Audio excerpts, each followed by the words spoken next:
that's a triple play. New episodes, I couldn't wait. Yeah, open your mind at the first gate. Press play, no need to debate.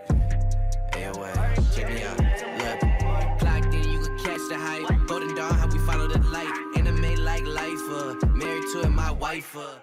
My Hero Academia, episode 112, live reaction. We're getting the origin stories here. And they're sad ones at that. He ran away, he says, right? Okay, don't know what I should do. Wash your hands for starters, because they're going to arrest your ass.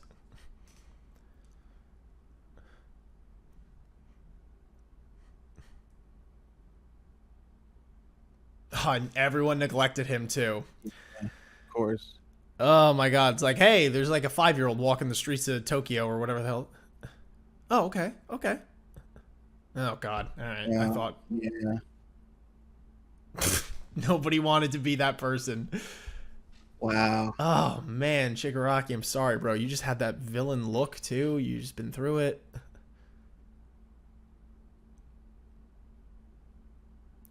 Oh, my God.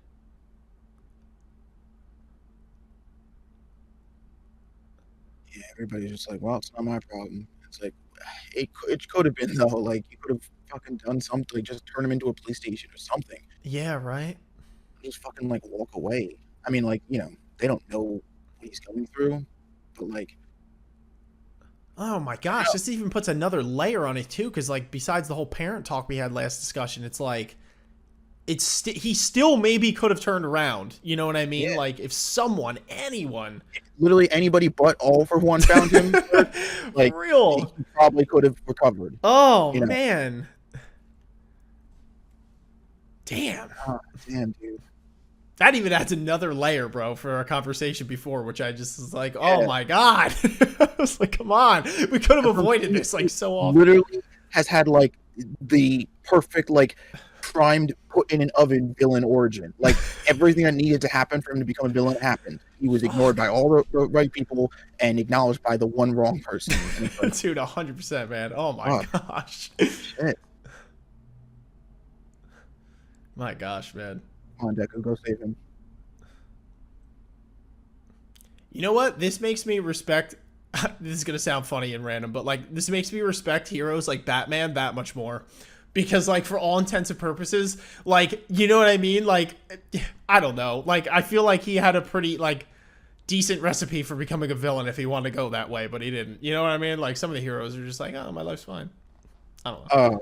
Well, I mean, Batman didn't kill his parents. I think he was the one who killed them. No, not Shigaraki's story. I mean, you know, like some of the villains, like it doesn't take as much as Shigaraki, and they're like, "Fuck it, I'm going ballistic," you know, like. Oh, okay, yeah. You know, yeah, that'd be a tough one, but be tough to recover from that one. Dude, I love that shot of Shigaraki like standing and just everything around him explodes. It's dope. Okay. This is less dope. Tiny feet.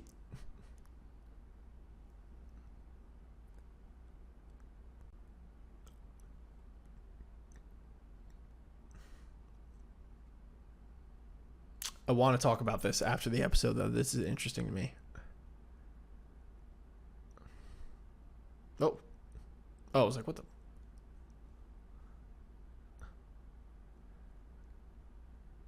Bro, there's like enough sidewalk. Is all of this necessary? Facts. He's fucking like 6. I mean, y'all don't know the loaded gun you're dealing with here. Facts.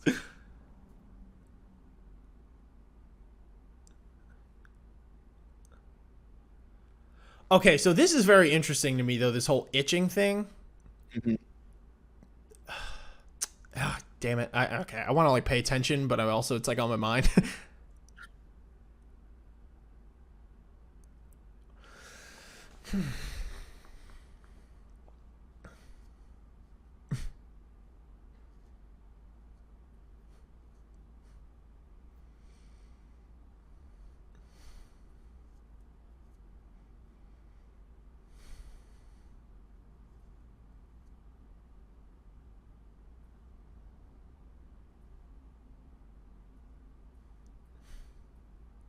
Oh, whose hand was that? What are you doing? Oh, brother. Yeah, this is like, this is just like, Oh, nah, none of it. None of it. None of it is good, even remotely. That dude is biting the beer bottle in his mouth. That's a mood. This is why we don't bully kids on the street, because they might just come back with hands attached to their face and disintegrate you.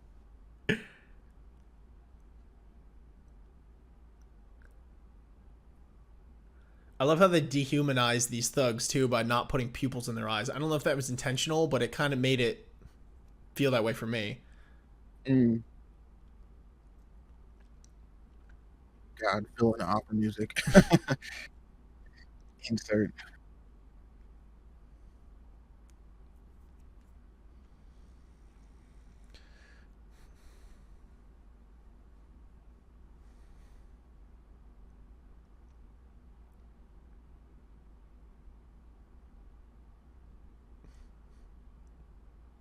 Oh boy.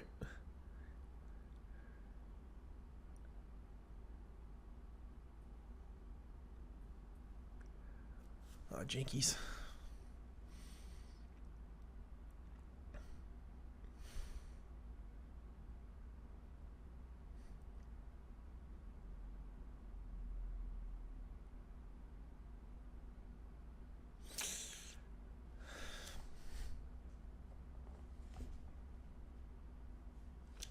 Oh god, dude.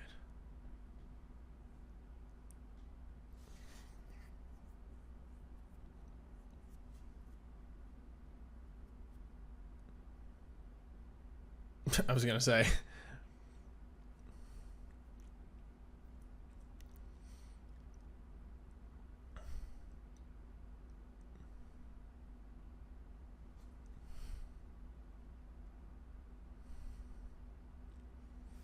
Man, this man's a sicko, bro. Straight Oh, up yeah. sicko. He Doing this to literally this took kid. all the shreds of humanity this kid had left and just threw him out the Oh window. my gosh, bro.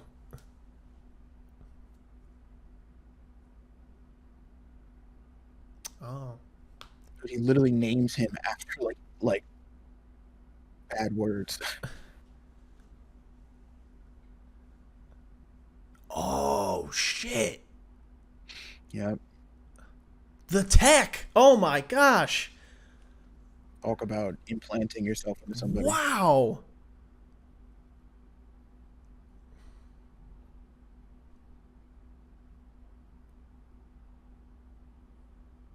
It was a tragedy. That was a bad thing.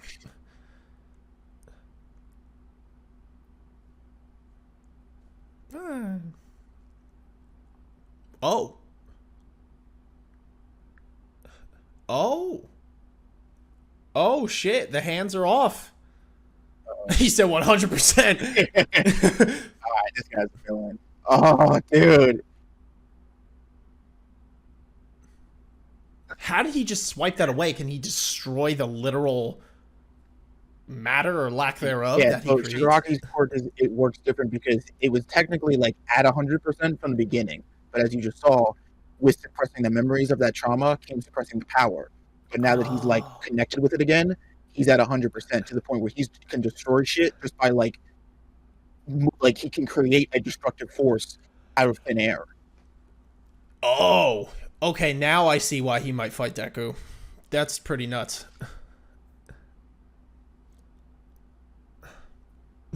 Boop.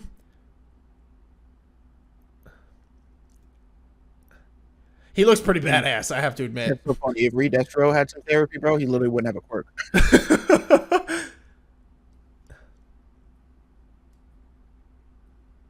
Yo, that's fire! He's got art. Dude.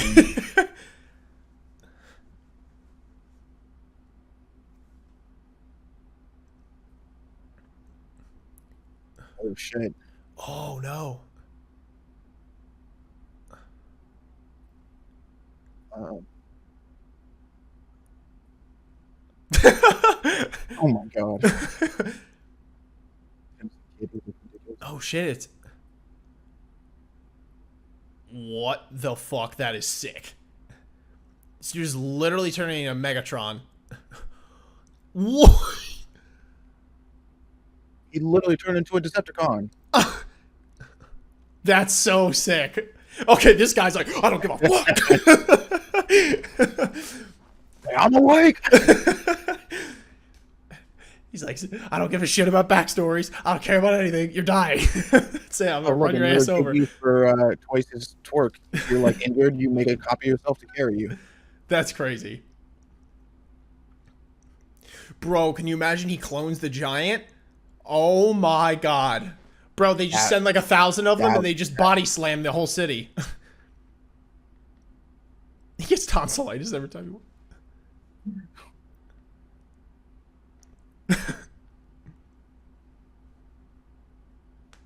Oh man.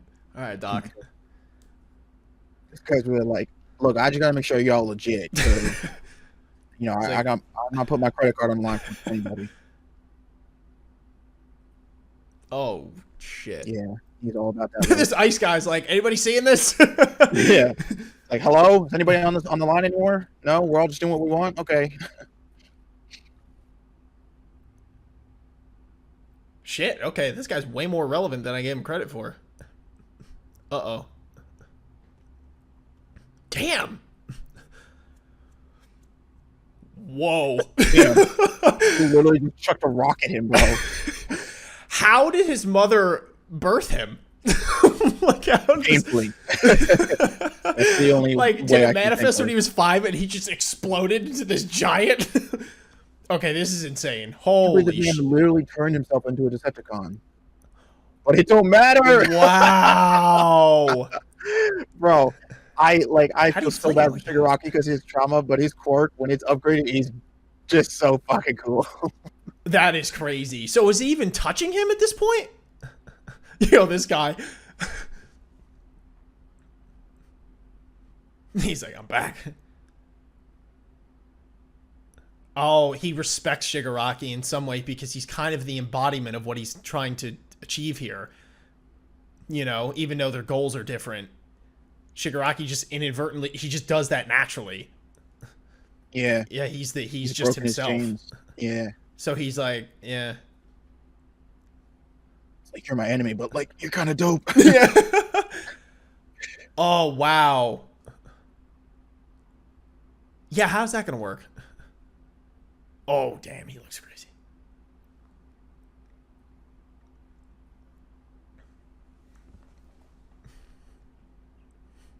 Really giving him that god complex. Yeah.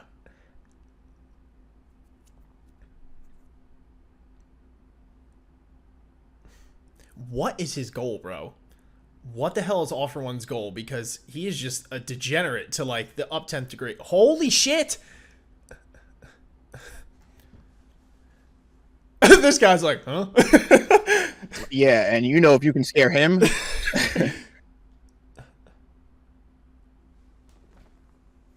Whoa.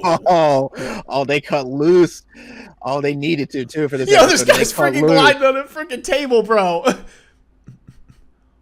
Wow. Oh, he got yeeted. What the fuck?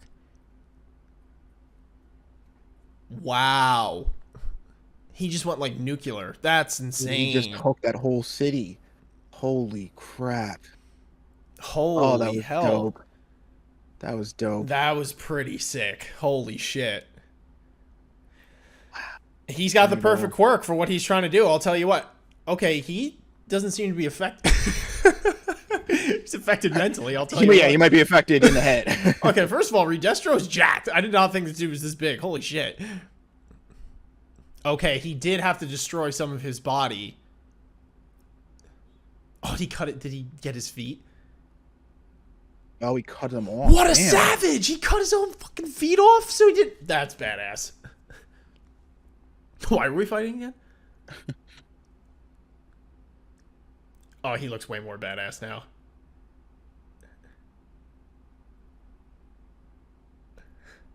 Wow.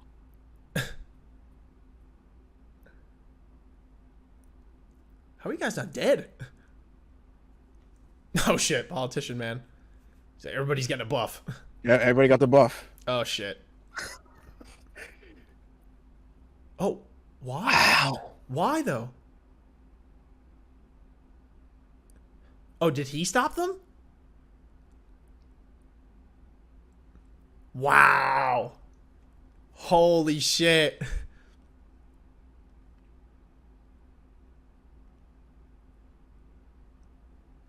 Yeah, he's like, you know what? Maybe we're not so different after all. Yeah.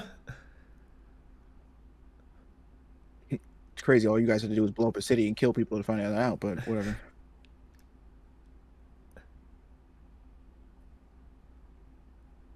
Wow.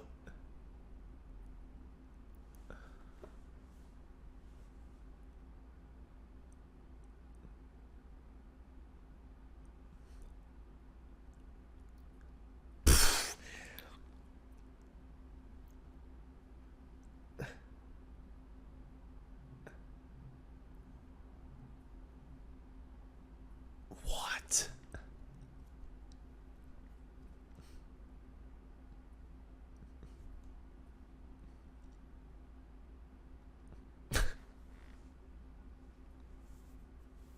Man's got conviction. I'll give him that.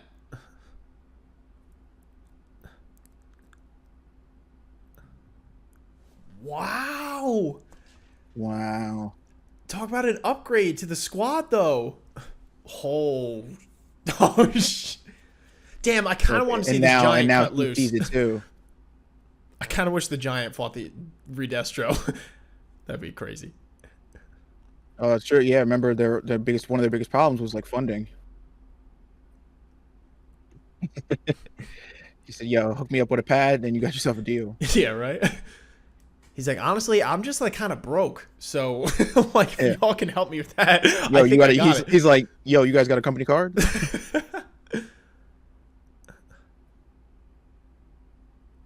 Wow.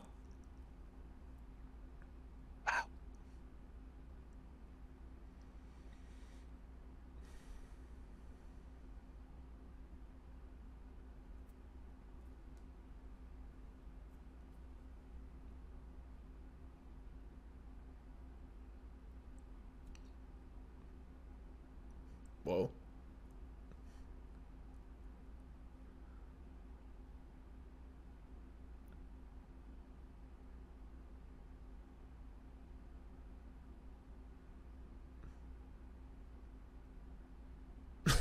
This guy.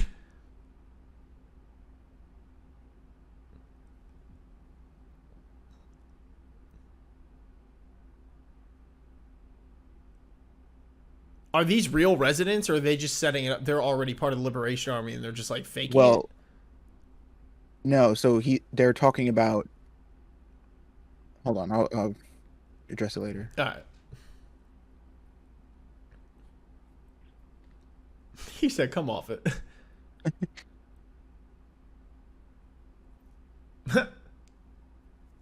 Damn, you live in Japan and hate fish? I feel like that's like a pretty...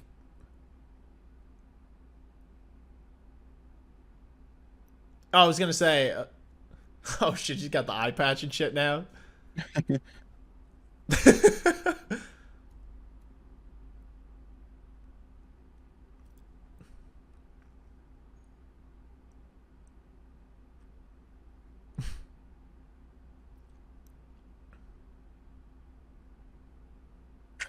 Oh. Yeah, something like that. We're still eating our sushi. Yeah, it's like, we bought it. Like, what are you...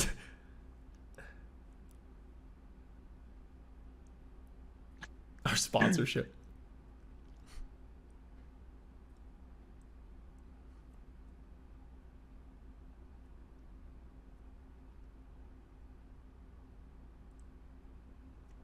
What?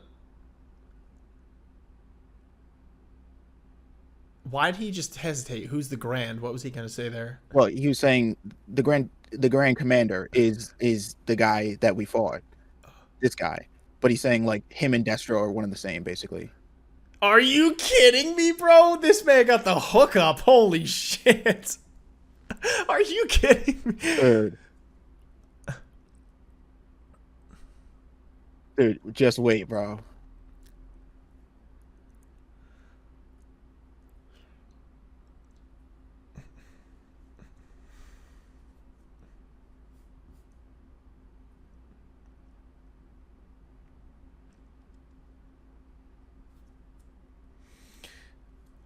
Wow.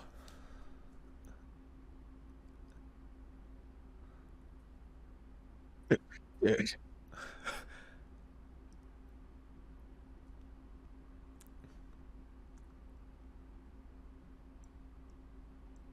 Are you kidding?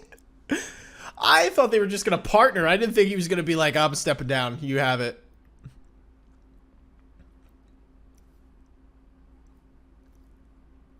Dude, here we go.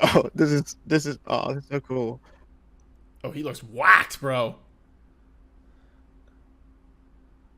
Paranormal Liberation Front. Whoa. Oh, let's go.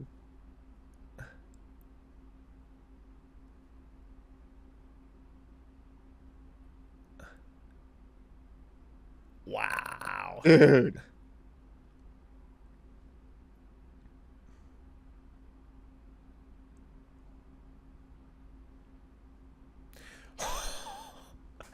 Okay, he looks villainous as hell right now, bro. With the bandages and shit. Oh my gosh. My god. My man got the king coat. Oh my god. Alright, you didn't have to turn to a bitch though, just because you made a thing.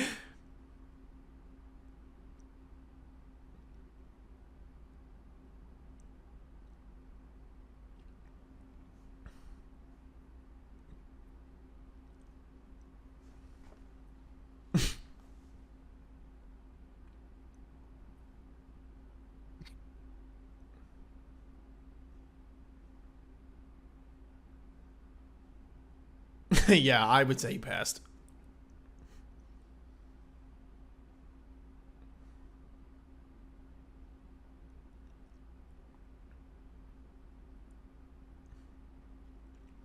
Damn, bro. And he didn't even get the upgrade from the dock yet. I forgot about that the whole Dude, time. I totally forgot Shigaraki that like part of is this was going to be a force to be reckoned with.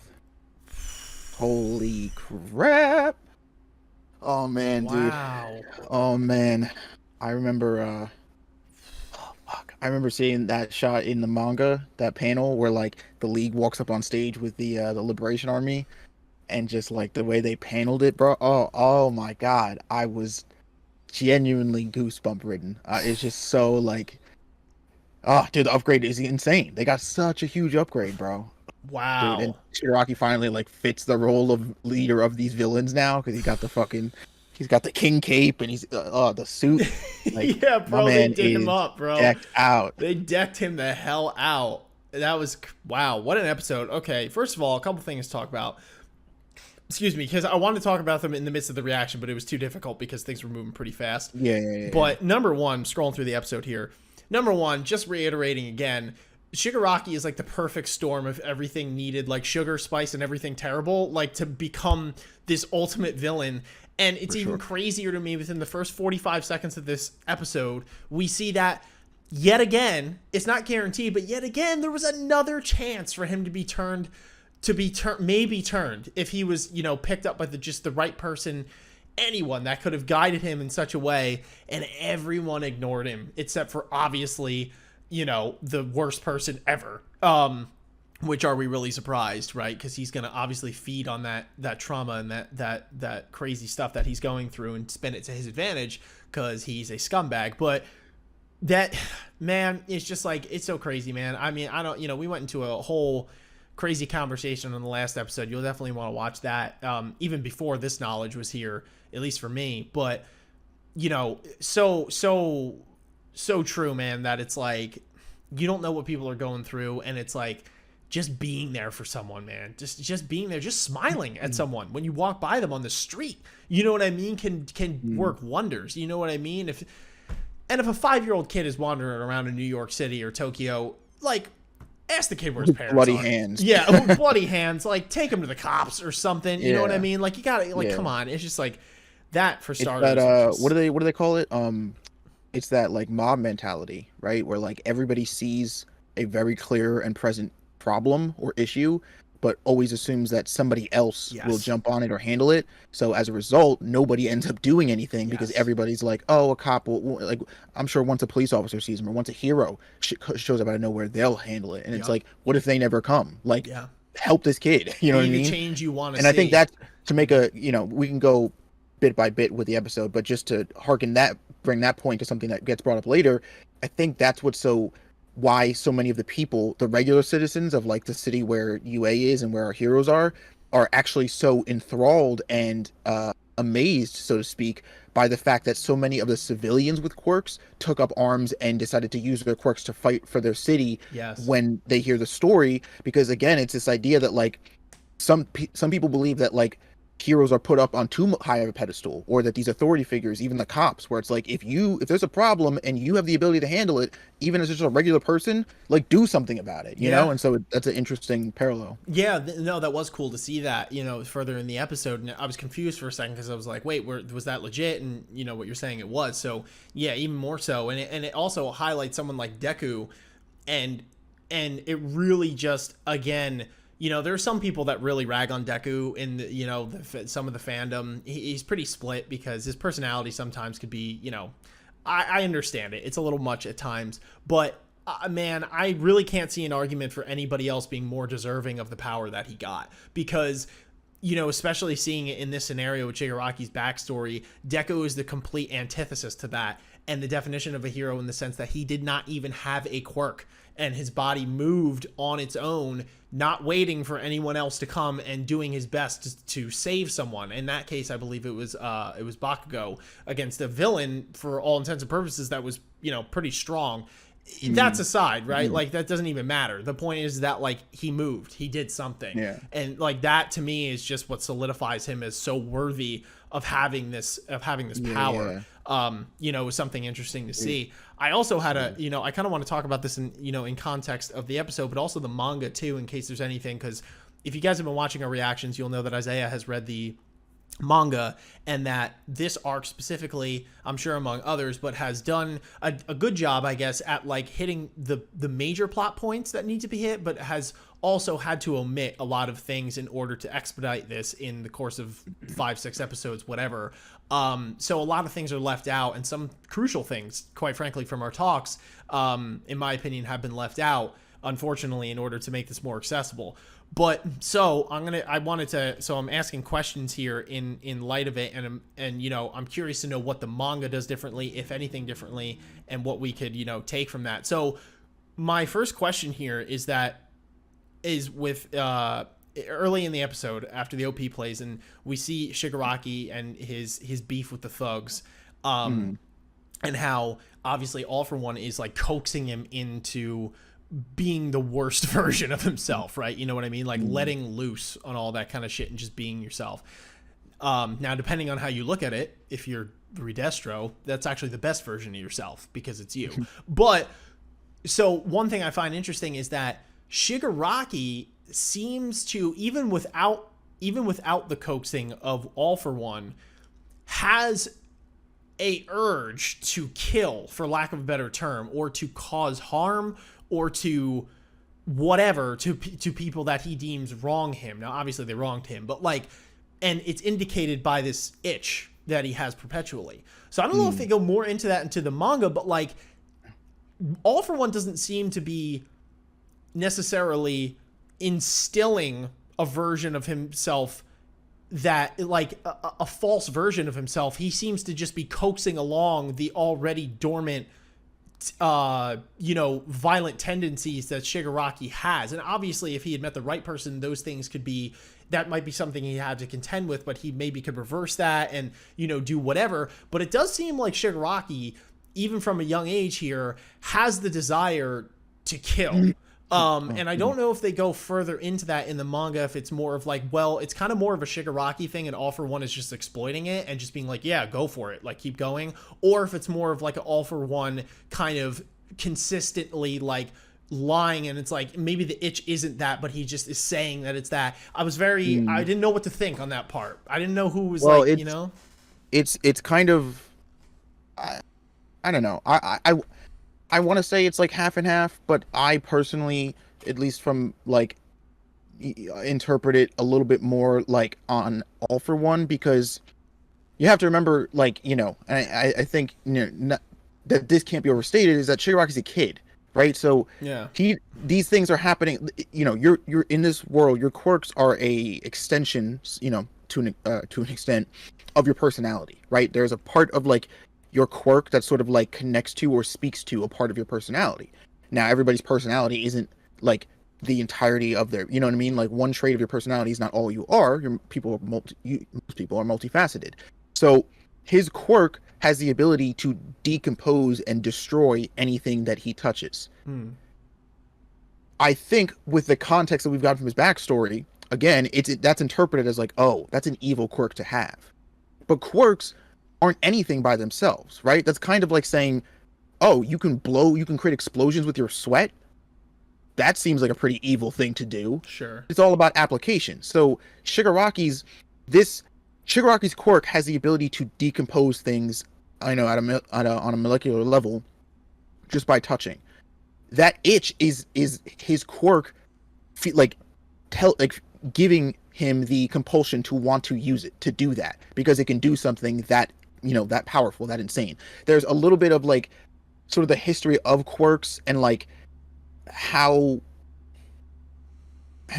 So okay, the thing is, a little bit later in the story, you know, they sort of get into explaining quirks, and they get into explaining specifically like how the genetics of quirks have developed and evolved over time and what that means, and a lot of different theories that people in universe have about why quirks are developing the way they are and stuff. And so I don't want to get too much into it, obviously, because it would involve spoilers, but long story short, or to simplify it rather, Shigaraki's quirk is not a normal quirk in the sense that it is it's an amplified quirk, right? The quirk, everything about it is a lot stronger than your average quirk. And that means everything, every facet about it, its abilities, the way that it works, the way it's conditioned, and even the way that it exists inside him, right? Where most quirks are kind of these like passive or attentive things that you respond or use or react to whenever you want. Shigaraki's quirk, almost in a weird sense, seems to have a mind of its own, right? Like it wants to be used. It wants to do what it can do. And so what All For One is doing, obviously, again, master manipulation, is taking that knowledge he has of that quirk, the trauma that he knows his kid has endured, and is twisting it into being like, your body is telling you that you want to do more of what you just did, right? Shigaraki, naturally, a response to that trauma was he was disgusted with it. Remember, he puked a second after he did it. He knows, as a person, as an innate human, and as somebody who's connected to those family members, that that's not something he liked. That's not something that he wanted to do. But he's a child, right? You can take a child and reframe any experience they have and make them think whatever you want if you give them enough context for it. And that's what All For One is doing here, is taking this trauma with the known knowledge of this quirk and spinning it, basically, and making Shigaraki connect the dots here with every time this quirk, you know, signals me, basically. I don't know exactly how to describe it. Every time this quirk, like, every time I get that itch, connecting that to the impulse to kill or the impulse to do whatever I want, right? Because if you can connect those two, that's how he solidifies this kid as a villain, or as a, you know, as a next, you know, next of kin, whatever you want to call it, like his heritage, right? Yeah. Because initially it's just that itch is the impulse from his quirk. Now, again, innately, that's not a bad thing, because that's kind of like saying, oh, his quirk is bad just because of that quirk, right? It's kind of subjective, because that's like most people's quirks in this world, especially the OP ones, you could facilitate under that banner. That's not what's wrong. What's wrong is All For One twisting this and reconnecting, rehabilitating his mind to now associate that itch and that quirk, that compulsion of his quirk, with killing people, with the impulse he gets from the trauma he endured of, you know, killing somebody if they you know, do wrong to him, or getting what he wants, by whatever means necessary. Twisting all these things into this perfect, you know, stew here. Like, that's where essentially that's the situation. That's the breakdown, at least, you know, from what I've interpreted. And that, yeah, again, there's like a little bit more about it that explains it, but you'll find out later in the story. No, it's a good explanation. It's very enlightening, actually. You know, to have that information, and so it makes sense the way you're putting it. And it actually is interesting now, because you ever realize, like, in a situation that you ever like look back on something that happened in your life, or like somebody retells a story or something like that, and like you almost like tell it differently or embellish on it, or like maybe a friend is telling the story and the way that they remember it is not actually how it went down, but they've kind of like solidified this version of the past in their head, right? It's like you could almost change the past in a sense in your mind through your perspective, even if it didn't actually go like that. Or when you're older and you see things in a new perspective, now your past has a different meaning, like a significant event that happened in it, you might look at totally different than when you did when you were younger, thus changing the past in a weird way, right? Like, not to get too, sci-fi here, but like for real, I do think there's a thing, even if like, there is actual, like,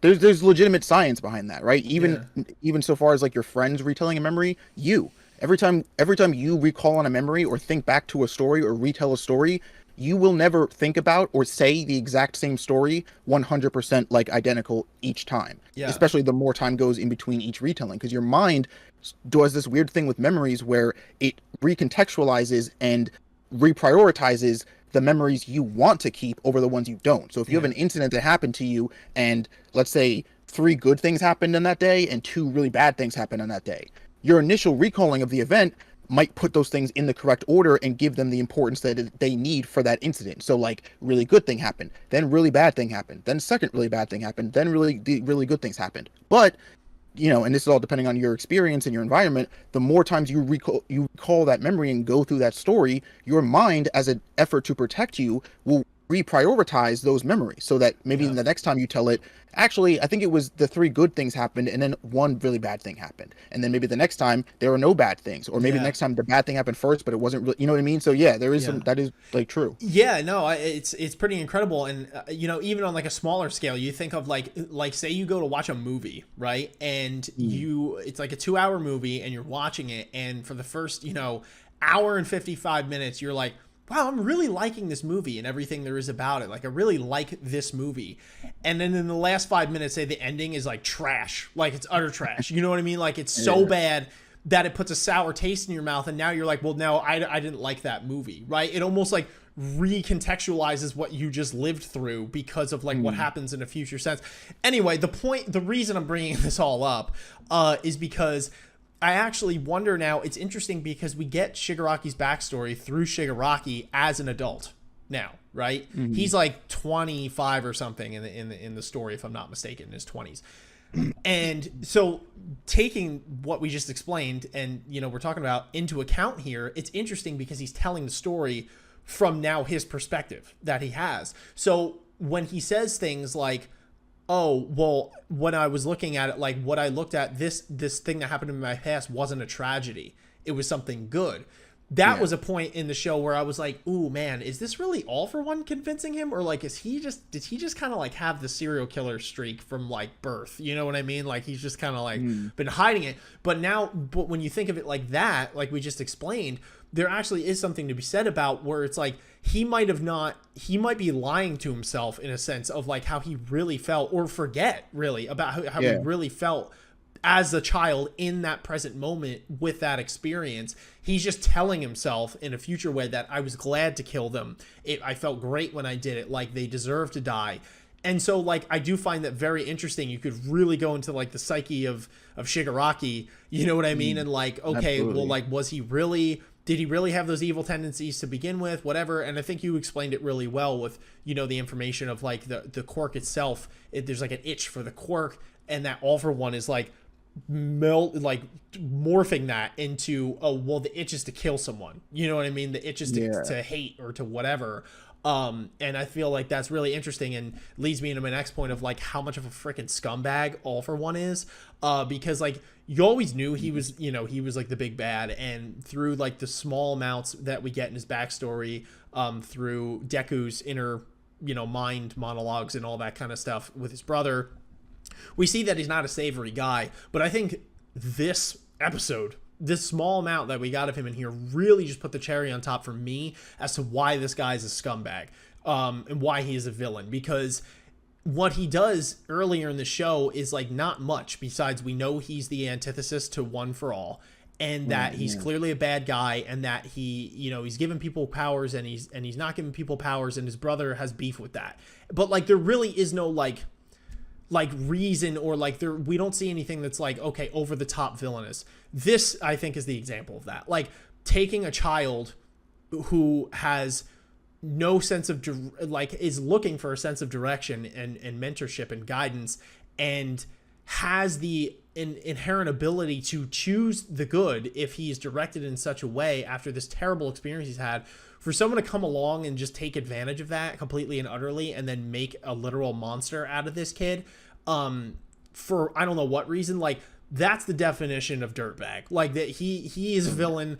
He needs to be stopped. Like he's like, you know, that guy is just a bane to humanity at this point. And it's like, it really showed it in this episode. I was like, wow, you are a total dirtbag. Like that is probably one of the worst things you could do is morph a young child into like a literal killer. You know what I mean? Like that is scum. That's the worst. That's the worst of the worst, man. There are a few things I could think of, if anything, that top that in terms of villainy. So like he's the villain. And I 100% agree. And I think it's even worse because it's elevated to a point where All For One has instilled a lot of these values into Shigaraki of like, you know, trusting and indulging your impulses, right? Mm-hmm. If you feel a certain way about something, do it. You know, why should there be a system in place that restrains you, that tells you what you can and can't do? You've had to deal with that your whole life, and look how that turned out, right? You don't belong under the same restraints that normal people do.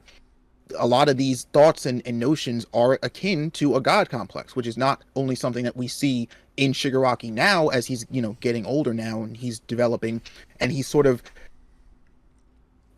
like allowed this memory, this recontextualized memory of his origins to bubble back up to the surface and come to the conclusion that he does have a stake to the claim of godhood, of being a god.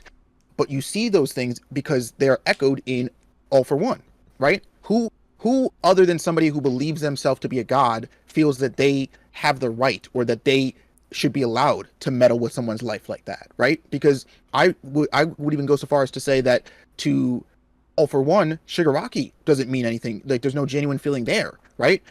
I believe that Shigaraki has that complex because that was directly passed from All For One. All For One believes himself to be a god. He believes himself above ordinary people. He shouldn't have to adhere to the restraints, the conditions, you know, the responsibilities that all these normal people do because he's above that, right? He's better than that. He is the one that gets to decide. You know, there's a line he has in here where he's, you know, grooming Shigaraki and he says, you know, always remember that whenever you want to take something from somebody or really destroy them or just play with them, like that's your right. You have the ability to decide that.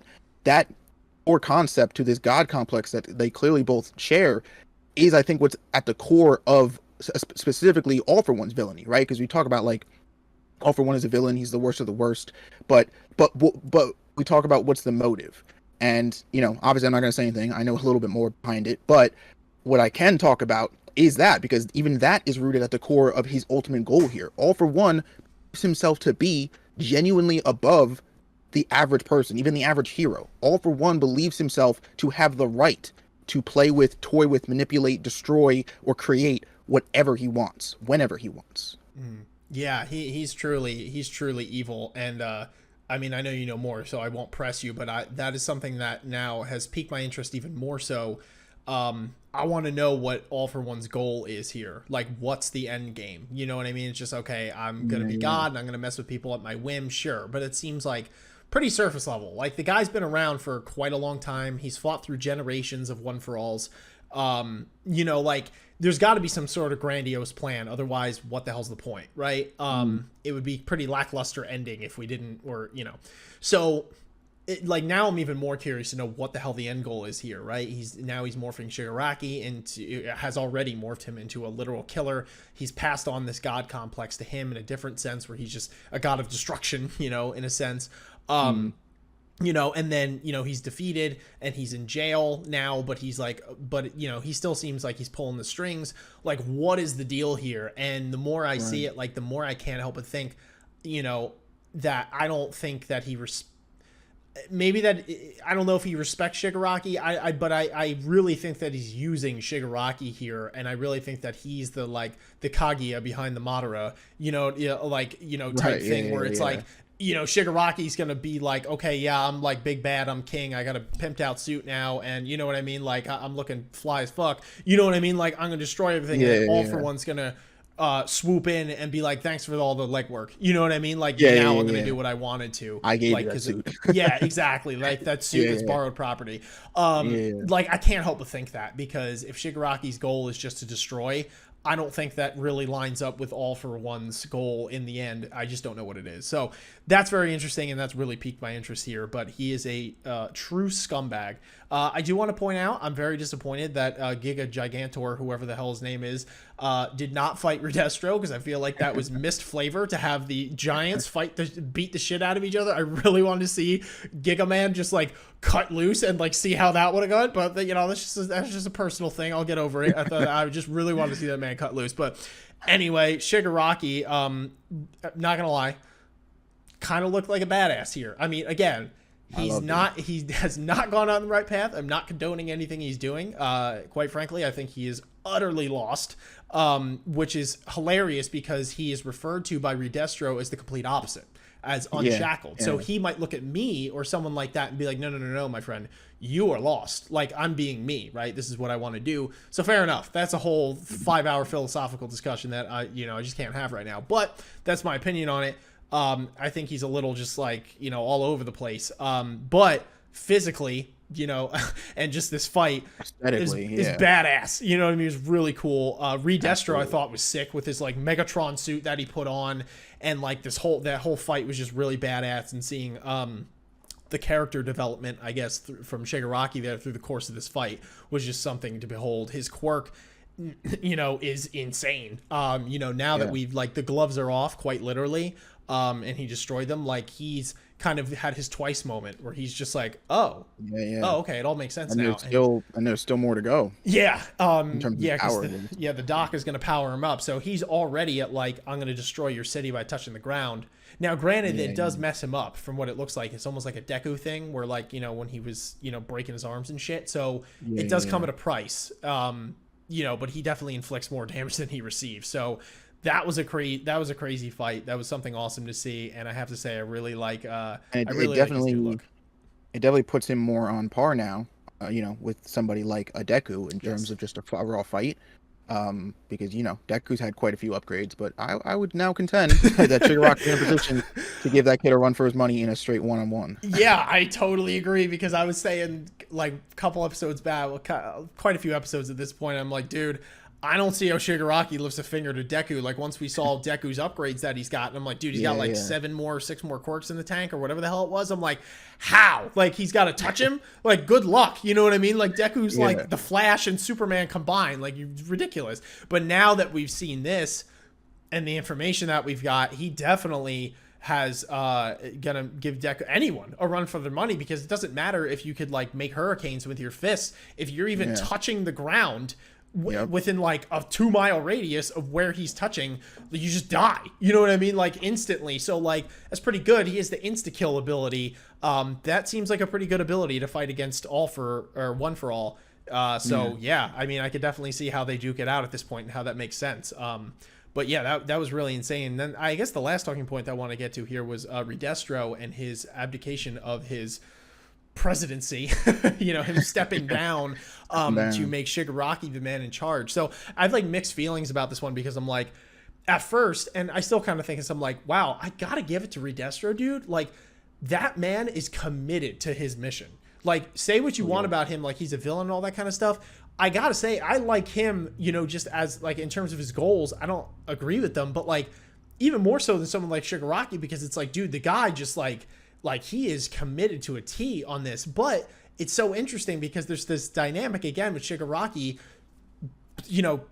taking off the shackles, as it were, and almost, and doing what Redestro is trying to do better than Redestro, which just unintentionally, like he's not even trying to do it. And like, that's the irony in it, is that Redestro is still, shackled by the people that told him to have this plan. He's still going through with it and like how he should live. And that was kind of like a mind fuck to me, because I was like, oh wow, that totally makes sense.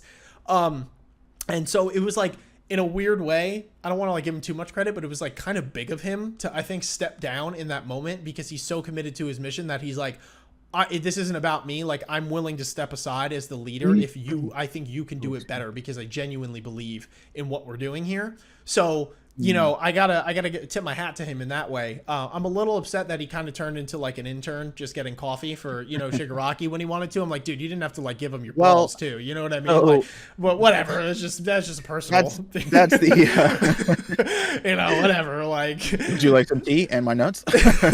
yes. So that's the thing with Redestro, right? Is that you know, for all intents and purposes, you could. I mean, I don't even think it's a debate. He is definitely 200% committed to, you know, his mission and like what it is the Liberation Army is trying to do. But for me, it stops a little bit short because I don't like this idea, and it was echoed in a, you know, a moment that happened when Twice and company were on the elevator with some of the Liberation guys, and they're like, we honestly didn't see this outcome as possible. You know, I just believe and he stops saying the Grand Commander, and he just refers to him as Destro, right? Yeah. Everybody in this group believes in the mission of Destro. Now, Destro, as we know, is a whole nother person, right? Yeah. It's not actually this guy. This guy is another person, is a different person. But he doesn't see that. He genuinely believes himself to be the reincarnation and basically another disciple, another body, another, you know, echoing chamber for Destro's words. He embodies everything and every ideal, you know, that Destro is, or, you know, that Destro was.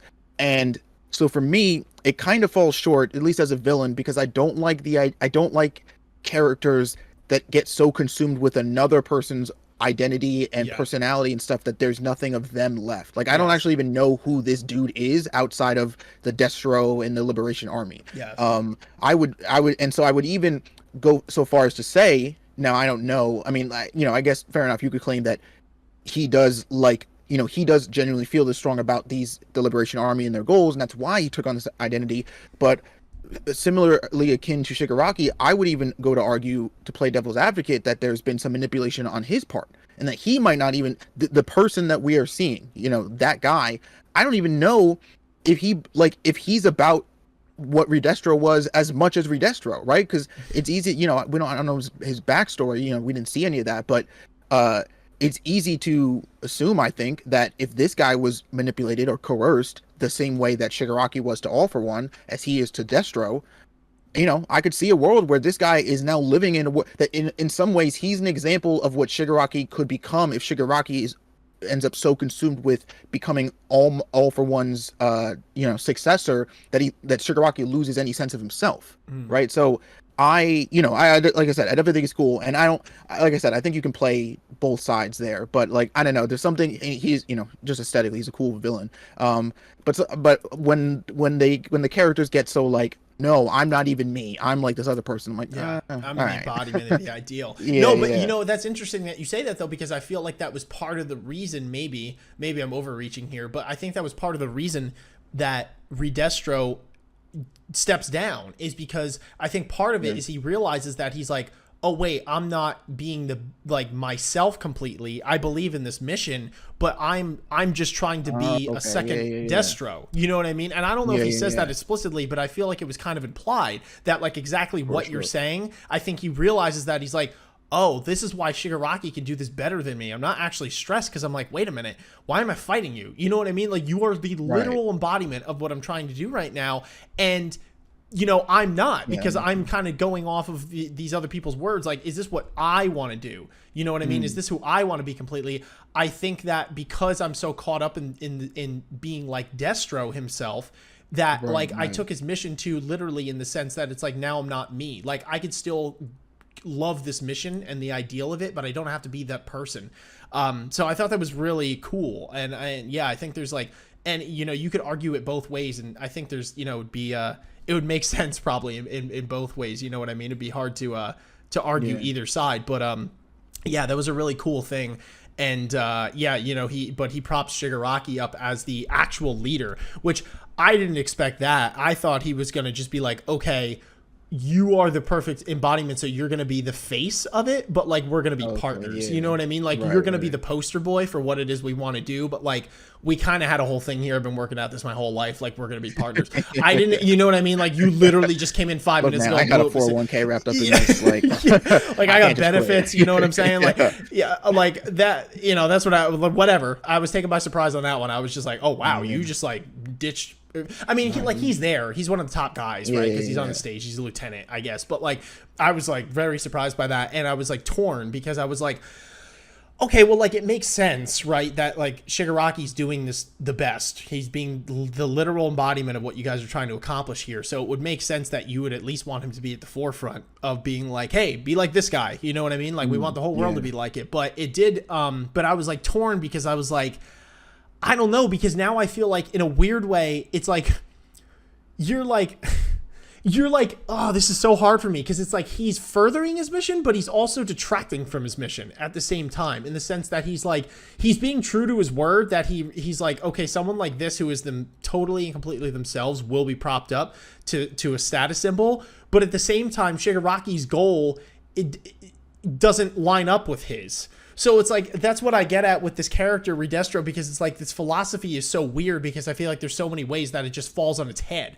You know what I mean? Because it's like, to him, he's like, okay, like that's my question, is like, okay, so once you set up this world where everyone could just be themselves, like, are you okay with the fact that probably 10 minutes later the world will end? Because like, you're like, literally that's what's going to happen. And that's what he's trying to do. Like, if you really let everyone be like their own god and they have powerful enough quirks, like, are you okay with that? And something tells me that he's like, I guess he is, but like I didn't think he was, you know. It's like, because it's just like, I don't even think a major confliction. I think, and that's sort of what, you know, I didn't say it too well, but that's sort of what I was getting at before, is I don't even really think he knows like what he wants out of this, because I think his personality and his goal is melded too much and mixed in too much with what Destro's initial plan was. And like, you know, these leaders, and because the Liberation Army, first and foremost, is like basically a cult. Every single member in here is a martyr, dude. Like they're literally civilians, but they're ready to die for the idea and the you know, the propagations of the Liberation Army.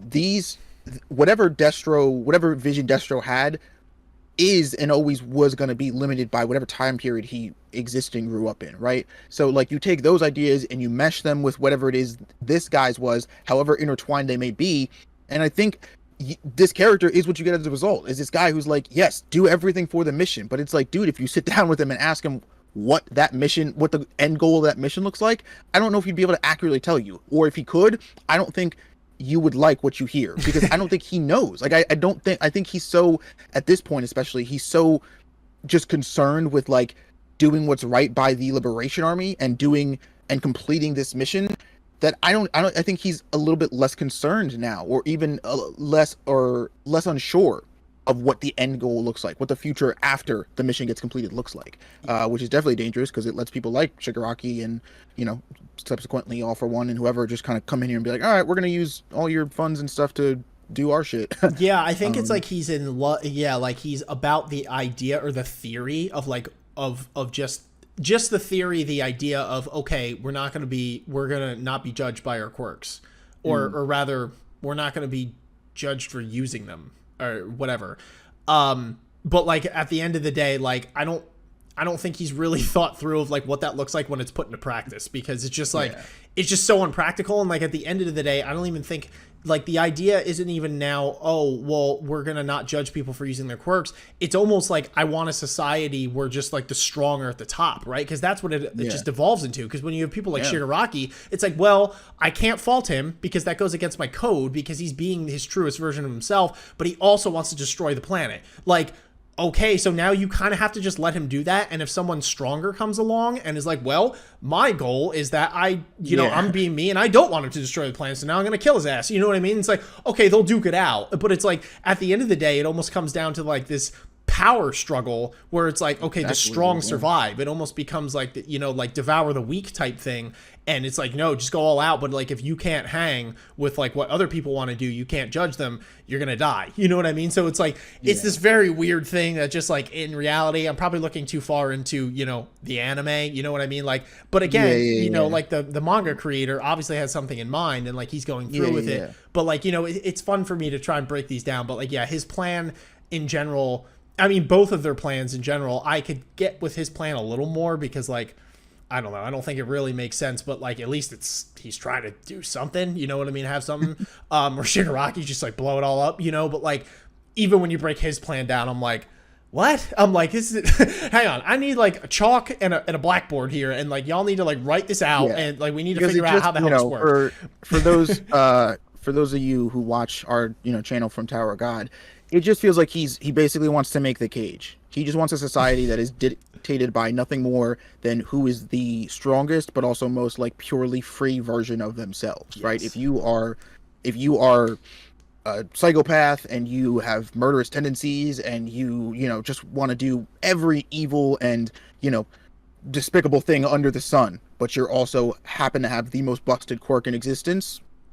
Oh, okay. You run things. Like, what do you want us to do? And it's like, so it is a vision that like weirdly contradicts itself, is so strong and simple, but just as contradictory, because you end up putting people in a position of power that probably shouldn't have the ability to rule or dictate other people, because they don't have a clear or even kind of focused mindset or mentality about the world that they're dictating, right? They're just living off their own urges, but they also rule everybody. Literally, that's exactly that, and that's ironic because then like that's what the world I guess initially was with humankind, but that is the whole reason now that we have built societies and become civilized, is because we understand that we'll all just die because like that shit doesn't work. And so like, but then you get into like too far, and if it becomes like tyrannical, and then you get people that are like that like, okay, we're gonna tear the whole thing down. And it's like there's gotta be a kind of a middle line here, guys, you know what I mean? Like, and it's like, to their credit, to the league's credit and Destro's, the current society is not perfect either by a long shot. So I do get with their qualms with the current system. With then is probably what's arguing like, oh yeah, see, that's why these people are weird. Come back to our society. And it's like, well, y'all don't y'all be smiling in our faces, but you do some pretty fucked up shit behind the curtains too. Sure. So don't even try it. But it's like, yeah, there definitely is there should be a middle ground in terms of how society functions, where you don't have to worry about people like Shigaraki getting brought up into existence because people are so cynical and self-centered and disconnected from each other that you're not willing to help a freaking 5-year-old kid walking down the street with bloody hands, because in your mind, it's not my job. Like, you're in the same society, dude. It's your job. Like, help that kid. But also on the other hand, that you're not letting people who can summon lightning from the sky but also want to just kill people on Tuesdays, like, be the ones that are at the top of the food chain. There has to be some some set of rules. You know what I mean? Yeah. When the rules become too strict, then it's overbearing. That's bad, right? Because then it's like, well, when the rules don't apply to everybody, that's what it is. Yeah, right? Exactly. The rules apply to a lot of people in the current society, but some people, they seem to be willing to move them around for, and that's what creates this weird. Yes, exactly. Like, there has to be some rules, but they have to be equally applied, like you said.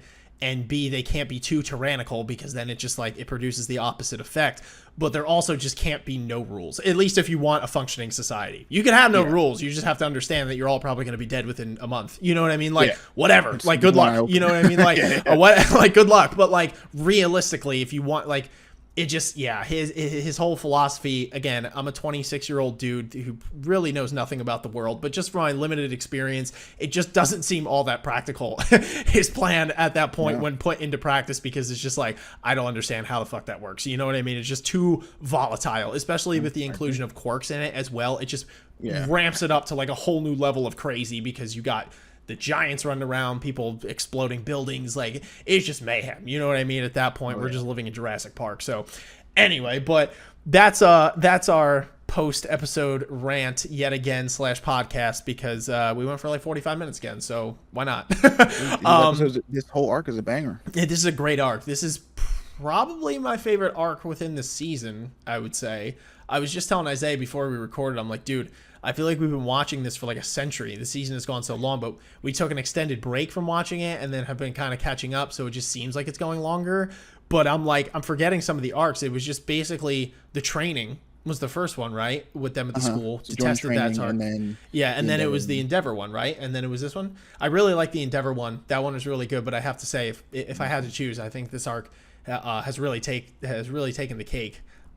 For just, you know, the just action packed, really deep, and just like invites you to have these discussions if you're up for it over like ethics and morality and what's right, what's wrong, you know, the term villain, whatever. That's why I think it's interesting that Shigaraki says we're not referring to ourselves as villain anymore. You know what I mean? Because, and you know, to an extent, it's like where, like, you know, I was like, it's graying the line between, you know, villain and hero, and it's really more just like human. You know, it's like this is these conditions we all deal with. I think, you know, we touched on it a little bit in the last reaction, but that's what I love so much about My Hero is on the surface, it literally looks like a cookie cutter hero versus villain story. But the more that you delve into it, and I do implore anybody who's watching this as an anime only to definitely like read the manga, because especially, I mean, past where we're at now, but like the more we'll get into it, the more you'll see the story develop. It really, really does grade those lines up. It really does get into this idea that like what's happening here is just a conflict between humans, and where you sit, what side of that line, is really just a matter of like where you're brought up and what you believe right now. Because like it is not you. There are some, you know, there are some really bad heroes and there are some not so bad villains. Like it's, you know, to use these words and labels kind of falsely muddies things up because it builds up preconceived expectations about somebody that might not be as true as you think just because you hear X person's a hero or X person's a villain. Like all these people are people, and like it gets so gray, and it gets so, it really makes you think like who is, you know, who's doing right here, who is actually, you know, who are the people that I wanna follow or aspire to, and I love that. Yeah, fantastic stuff. Anyway, that's going to do it today. Hopefully you guys enjoyed our reaction, or if we cut up this and make it a podcast on the AOA show, this podcast, I don't know. Just like the video anyway, and subscribe to the channel, whichever one you're on. Subscribe to both so you can catch the reaction.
Ninjas are samurais, blaze of the kunais. Find me in the leaf of the cloud, screaming out Bankai. We just some ghouls though, who like seeing parts fly. They like what you saying, Goma got more through the storylines. I tested your neck from the start, my hunters gon' come for your heart. I promise you'll land in my boulevard, left them in one piece, no